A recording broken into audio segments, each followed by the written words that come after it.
At the edge of a frozen tundra where silence has weight, Ranger Elias Ford spotted strange tracks in the snow. They zigzagged, uneven, desperate. Someone, or something, was in trouble. He tried the radio, but it crackled into silence.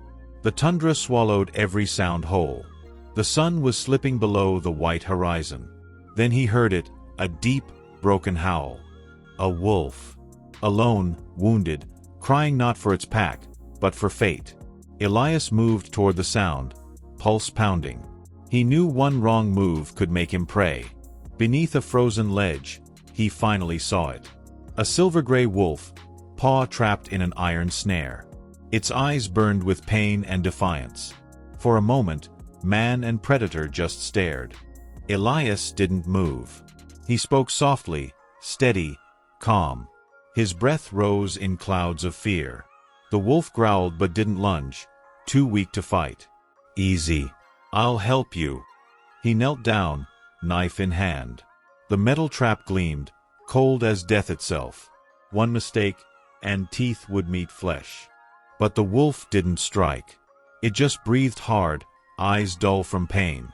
Elias exhaled and pried open the jaws of steel. Freedom and silence. The wolf didn't flee. It just stood there, trembling, disbelieving. Elias tossed a strip of dried meat, a peace offering. The wolf took it slowly, never breaking eye contact. That was the beginning of something strange. Every day after, Elias found tracks beside his own.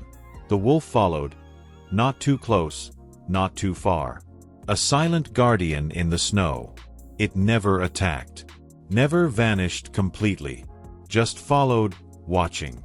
Two lives walking parallel lines. Weeks passed. The wolf healed, but didn't leave. Elias spoke to it by the fire. And sometimes, it answered with a soft, low howl. One night, a blizzard struck. Snow fell like knives. Wind howled like ghosts. Elias lost his way in the white void.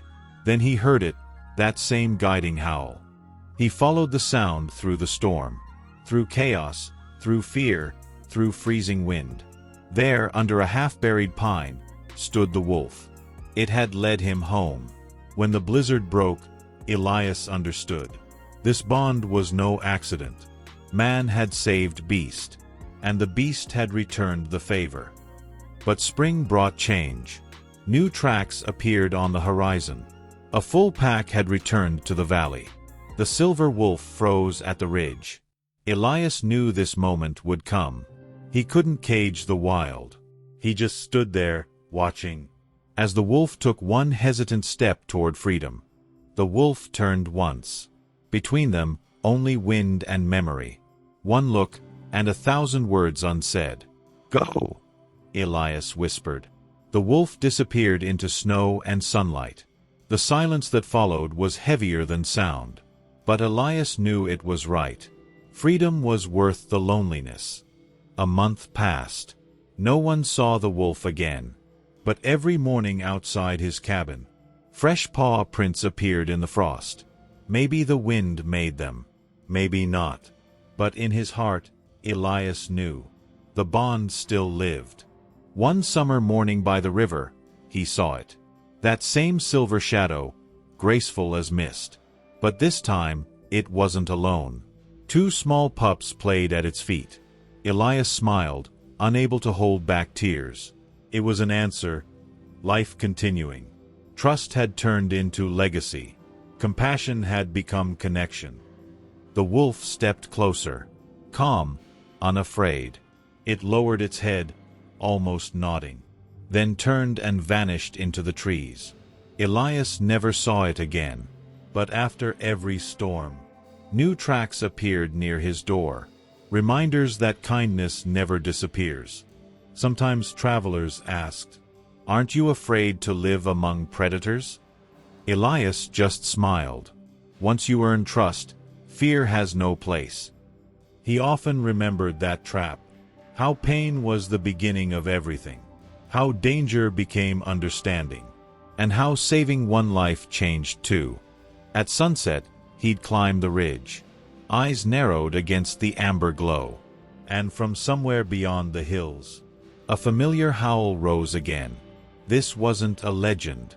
It wasn't fantasy. It was proof that even the wild remembers mercy. Sometimes trust finds us, not when we're brave, but when we're kind. When we face pain that isn't ours, and choose compassion anyway. If you've ever doubted that the world listens, remember Elias and the silver wolf on the tundra. They proved that trust is stronger than fear. Subscribe if you still believe kindness echoes back. Months later, Elias returned to the ridge at dusk. The valley was quiet, the snow untouched. He thought the story had ended there, until a shadow moved between the trees. The silver wolf stood once more, older, stronger. Beside it, 3 young wolves watched curiously. Elias froze, and then smiled. The legacy had grown. The wolf approached, no longer cautious. It stopped just a few steps away. Elias knelt, hand outstretched, and the great animal brushed against his arm. For a heartbeat, the world stood still.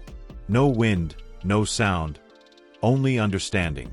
2 creatures from different worlds, united by a single act of trust. The wolf turned, leading its pack toward the forest. Before vanishing, it looked back once more. That silent glance said everything. Your kindness lives on through us.